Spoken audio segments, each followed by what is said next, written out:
لیدونکو سلامونه ستړي مشي موږ د دفتر همکارانو نن ماښام نو داسې بې پلانه غونډې وو نو وایي چې ځو چکر ته ځو نو ماښام لمونځونه مو چې وکړل نو هغې نه وروسته مو حرکت وکړ د پغمان درې طرف ته پغمان درې ته روان یو نو ساحل صاحب چې دی نو دا نو ډرایوینګ ته ناست موټر چلوي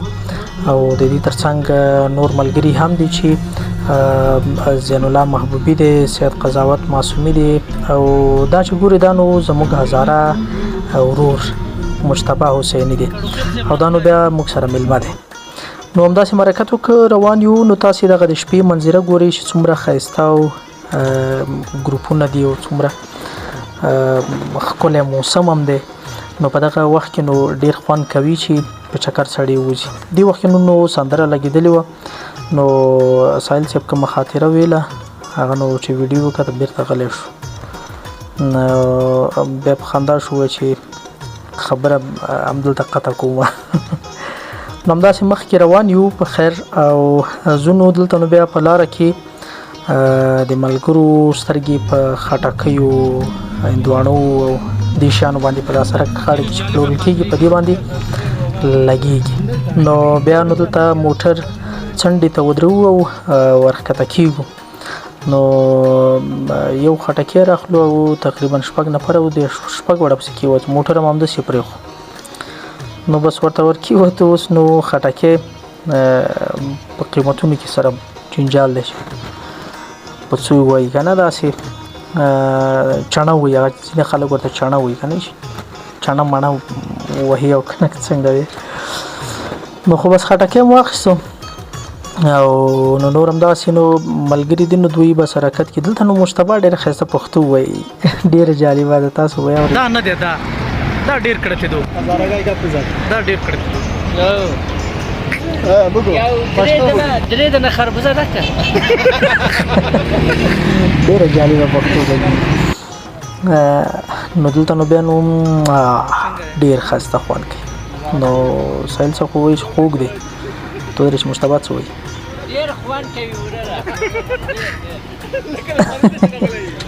تاسو یې پښتو خبرې اورئ نو اوس کمه کوشش کوي چې پښتو یاده کړي او مخکې نه ډېر ښه شوی دی او پښتو وایي نو بس حرکت هم وکړو خټکی مو واخیسته نور به ځو نو همداسې مخکې نو حرکت هم وکړو همداسې روان شو نو دا وګوره دا ګروپونه څومره ښایسته ښکاري بیا د شپې مزل د طبیعت هغه د کلیوالي لهجه باندې وشي د طبي ملګري نو بیا داسې موسیقي ملګري اوري نو بس هغوی ته موسیقي هم چالانه ده نو بیا دلته قضاوت نو دی نو دې وخت کې نو هغه چې ورته وایي تخنیکي همکار دی نو دی نو سندرې د همدغه موبایل نه پلی کوي خدای به دې چېرته په ګیر ورنه ولي هغه یو ویډیو هم ده که نه وایي چې ما و شما باید متوجه کمین باشه دلته نو زه مخکې سیټ کې ناست وم نو ملګري وویل چې ته اوس د سیټ امیر نو بس اوس انرژي یې راواخله نو بس دې ظالمانو دلته راښکته کړو دې ځای کې ودرېږو ما ته وایي چې ورځه پې نو ما هم انرژي ورته راواخیسته هسې د دروغو ساعتونه یې کول یو به جیب ته لاس کې بل جیب خو رښتیا پیسې یې نه ورکولې دا نو د قرغې بند دی د شپې ډېر کم ښکاري د لیټونه یې ښکاري نو نور ګروپونه چې لګېدلي دي دلته نو ساحل صاحب او ملګري نو کېوته وو چې یو شېبه به دلته لږ هواخوري وکړو یو طبیعت په راسته کړو بیا به همداسې ځو مخکې نو دلته یو 15 ساعت تېرولو وروسته نو بېرته حرکت وکړه د قرغې نه ته د پغمان په طرف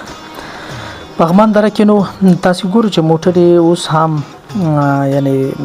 شپې مغلته ورځي او د ورځې خو بې د هغې نه بیروبار یې بیا په تېره د جمعې په ورځو کې نو ډېر سخت دا لارې ټولې بند دي دلته نو ما ورته ویلي ما چې ظالمانو تاسو خو کمره نه اخلئ ما خو پکې نه راولئ مجبور یم چې سیلفي ته یې واړم او بس دا خپله څېره هم پکې وښیو نو ملګري دي نو ګپ شپ دی بنډار دی او بس ټوکې ټکالې دي نو دې وخت کې سندره لګېدلی نو ساحل صاحب ځان ته نه پوهېږي بیخي داسې دی چې کله سټیرنګ وهي او کله یو شی کوي کله بل شی هلکه احتیاط کوه نوی ډېر ور شوی خو ډېر تکړه شوی اوس دا نو د پغمان بازار دی نو لدې دلته ما د ځان الله په دې لانجه وځ ورته چې دا د پغمان ولسوالۍ بازار دی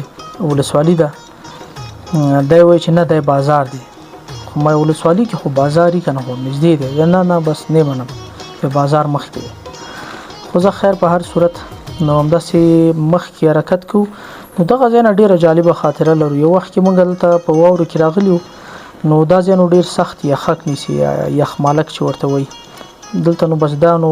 سایل صاحب بیخي بس هغه سټرنګ وهل او راوهل شروع کړه لکه هغه د لینډ روورانو غوندې په سټرنګ ورپرېوته نو خاطره مې درته ویله چې دغه ځای دی دې ځای کې نو بس همداسې خپرونې جوړولو دپاره راغلو نو ډېر سخت یخک و دا ځای ټول یخ نیولی و او زه ته ډېر موټر پکې ولاړو نو بس ښکته همداسې خویه کېدل او څوک په لښتي کې غورځېده او څوک نو زمونږ کوم ډریور چې و د هغه نو بیا سویلې وه چې همدا یو موټر به چې حرکت وکړي خویه به شو نو ده به وایي چې یاله زین الله هلکه زین الله رافت نو دا ډیره جالبه خاطره و نو دې ته چې هر کله لاړ شو په چکر یو که ملګرو همداسې خپرونې ته نو یو خاطره ده بس دا ځای دی دلته نو بیا نو یو غاړې ته ودرېدو وایي چې دا سپوږمۍ ننداره کوو نو 14 سپوږمۍ ده که نه 14 او 15 همدغسې په دغه ورځو کې نو بیا نو سپوږمۍ ډېره ښایسته ښکاري او بس ډېر یو ښایسته منظره ورکوي نو طبیعت دې سړی جوړېږي دلته نو ساحل صاحب کېناستو نو دی څه ویل لري دې درې ته به ننوځو سپوږمۍ په تړاو چې یو سپوږمۍ اول خو سړی ته سخت سکون ورکوي ښه ډېر ستړی ښار کې شور ماشور کاري ستړیاوې نور مسایل د ژوند ستړیاوې دې ورته کښېنئ او ټول په طبیعت کې سوچ وکړي ټول د خدای په دې خلقت کې فکر وکړي او ځان په دې سپوږمۍ کې وګوري قرار ورسره کښېنئ او خبرې ورسره وکړي ژوند ټولې ستړیا او دا مسایل ټول ورته بیان زړه دې ورته دلته ما ورته ویلم چې لکه د پرمان کسکر غوندې کوم شعر الهام کړی وایي نه دې کې درته پاتې راشي ښه نو بس همداسې مخکې ځو نو اوس درې ته ننوځو درې ته داخلېږو نو دره نو دې ځای کې یو یادونه کومه چې ډېره سخته یخني وه یعنې ډېره نسبت هغه کابل ښار کې چې سره کم هغه دی که نه لکه هوا داسې یو څه ګرمه ده خو دا ځای به ډېر زیات یخ دا نو دلته نو پوخ سړک خلاصېږي یعنې خامه سړک شروع کېږي بس دلته نو ملګرو تصمیم داسې ونیو چې موټر به دلته پارکینګ کې ودرو او موږ او تاسې به پیاده حرکت وکړو موټر هم ودرو نو دا تاسې ګورئ نو دلته دوکانونه وو هغه ټول خلاص دي نو موټر حرکت وکړو پارکینګ یو ځای کې ځای نه و بل ځای ته حرکت وکړي ځای البته وو خو بس موږ بل ځای انتخاب کړي نو دا د وطن خوږې میوې دي دلته نو انګور اناک او شفتالو زردالو بس سره کوم میوه چې وغواړې په دغه ځایانو کې پیدا کېږي او ډېر ښایسته خوند هم کوي چې یخه هوا یو کښېنې ورته په طبیعت سره دا نوشیجان کې نو موږ هماغه کوم خټکي ته چې 6 نفره کې وتي وو بس هماغه خټکي مو راواخیستو په یو 6 نفر باندې یو خټکي موږ وخوړو بس څنګه کوم خرچې هم ډېرې کړي دي نو دلته نو بس قضاوت معصومي وایي چې یو دانه به راواخلو دوی البته راخیستي وو خو دغه یو چې دی نو دا پاتې شو زه دا به اخوانه بیا وخورو نو بس همداسې حرکت وکړو د یو دانه م راواخیسته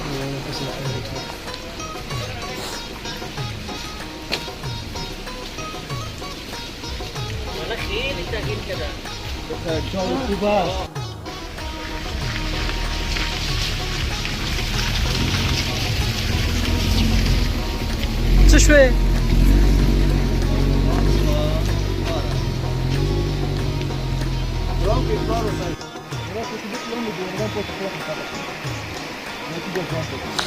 نو د سره چې شپه د نو شپه کې خو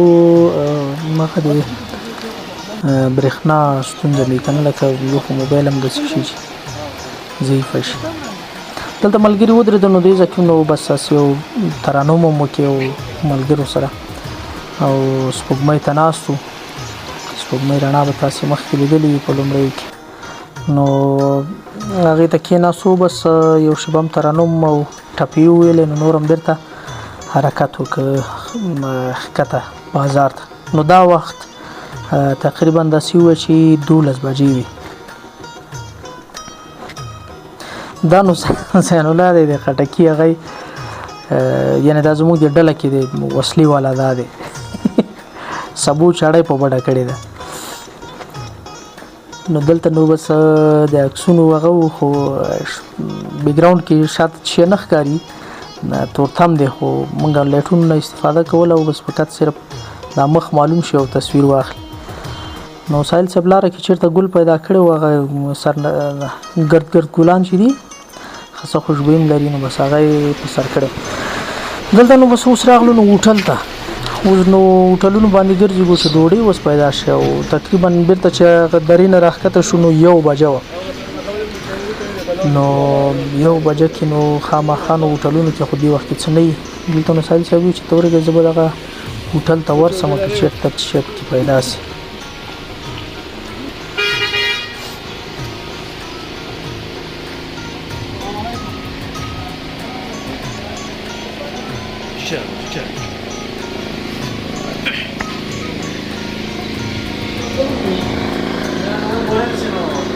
دې خلکو جواب راکړو چې دلته ډوډۍ نشته دی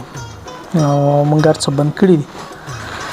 او ټول ملګري داسې وږي هم دي ښه چې یو خو داسې دی چې غره ته مزل کړی خو موږ یو چل کړی و چې مازدیګر نه مو داسې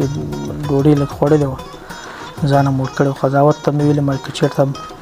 مازدیګر نه وی خوړلی کیسه خرابه وه دا مې وی چې ووله. او دا سړی چې دی دا مجتبی نو دی هم نو وږی شوی دی ځکه چې مزل یې کړی دا نو بیا نو پیسې جګي دی بس زین الله دی روان دی مخکې. دلته نو یو بل هوټل باندې مې سترګې ولګېدې ډېر یو ښایسته هوټل و خو ښایسته قیمتونه یې هم لوړ وو دا ګورې تاسو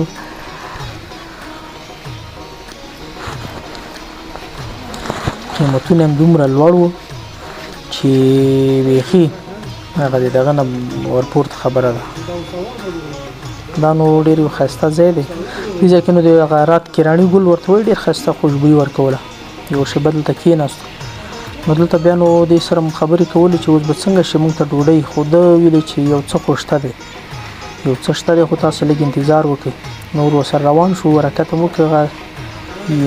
یخچال ته لاړو.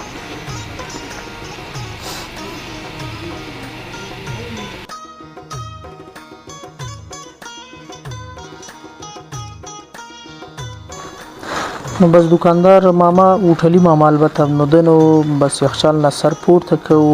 ګوریم چې د وزې یا د سیرلي دغه غوښه پاتې ده و چې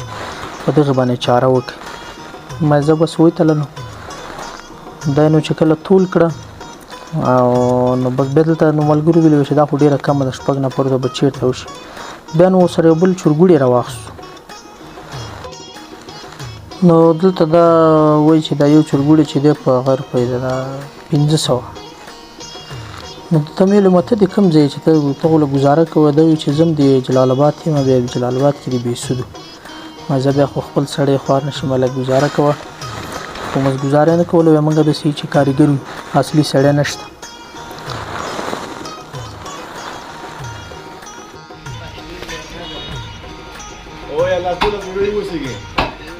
شته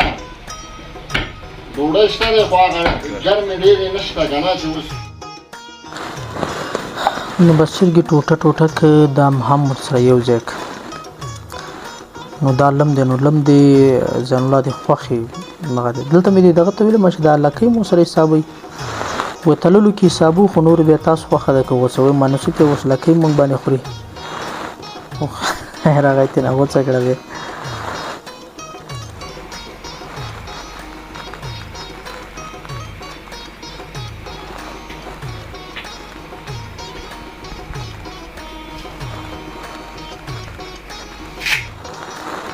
دلته نو بس کړی آماده شو آماده نه البته بس اوس ګرمۍ او څه ورته وایي وچې له اوبه پکې واچولې پاکې پرېمینځلو نو دا نو اوس د اوبه وچې بیا دې ته به غوړي ور اچوي او دا دی نو بس غوړي ور واچول او سره د سیرلي د غوښې دا نو بیا په دې شپه کې نو بیا ډېر زبردست خوند مو کې یو داسې و چې وږي هم وو او یو څه مزل هم وکړو نو خامخا نو سړی وږی کېږي. ډېر یو ښایسته موسم، ډېر یو ښایسته هوا، پغمان دره کې د دې تر څنګ ښایسته ګلان، د رات کراڼي ډېر ښایسته بوی کولو دې هوټل کې. دا نو بس چای وی، چای به وڅښئ، مازه صحیح ده، چای به مو وڅښو، خو د چایو قیمت یې نو بیا نو دومره لوړ و چې یو ترماس چای په 100 که په 1.5 افغانۍ حساب کړو. مزه نو بس اوس خدای راوسېده، نو بس اوس کشتۍ هم راغلې ده چایو ته، مجبور یو چې بس ورکړو پیسې او چای وڅښو. دا ورور نو بس تازه تازه دی، جلال آباد ګرمۍ نه راغلی و، دلته بس ګرمۍ هغه یې راته کولی وه چې ډېره سخته ګرمي وه جلال آباد کې.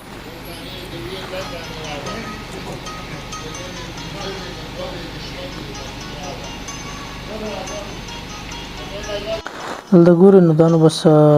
زړې راتنګ شو، ځئ چې ځو لاډو وکړو. نو مجتبی حسیني او سید قضاوت معصومي نو دوی نو موبایل کې لاډو وهي. دې خوا ته نو ساحل صاحب نو انټرنیټ کار کوو، خو زمونږ کار نه کولو، نو بس هغه په انټرنیټ کې مصروف و. محبوبي صاحب راغی نو بس و چې آماده کېږي، بس دا د چای راغی نو چای چې وڅښو، دوی به اول خو چې باندې ډېرې خبرې وکړې چې قیمت یې حساب کړی دی. نو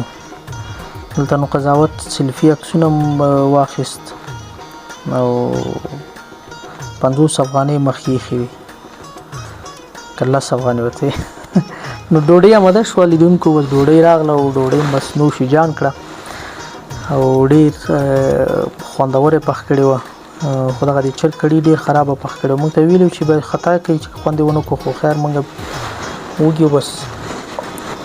څه مغلته وخوړه، څه ځان سره راوړه، نور حرکت را وکړو. نو ډوډۍ چې مو وخوړه او بس مخ په دفتر شو، نو بس د پغمان درې نه حرکت وکړ، را روان سو په خیر مخ په دفتر او ارامه موسیقي ملګرو ته لګېدلې وم په دې شپه باندې. او دا نو بس دا ګلان دې سر نه ښه ده کې تر دفتره به مې چې رسولې نه یې پرېږدم، زه صحیح ده نو بس ویې رسوه.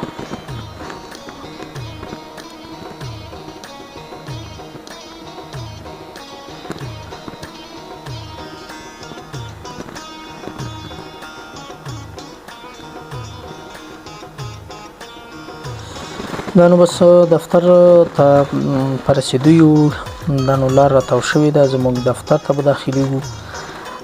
نو وګورو چې نور ملګري ویښ دي که نه دفتر کې. نو بس د یو څه هغه انتظار نه دلته نو بس ودرېدو ورته. نو ته ګورېږه چې وصال صاحب ویښ دی که ویده سوی دی، خو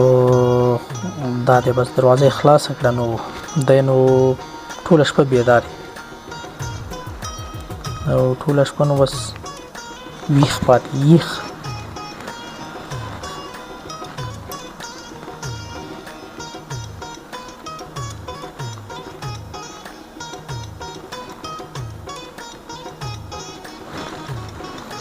لیدونکو نو دا وه زموږ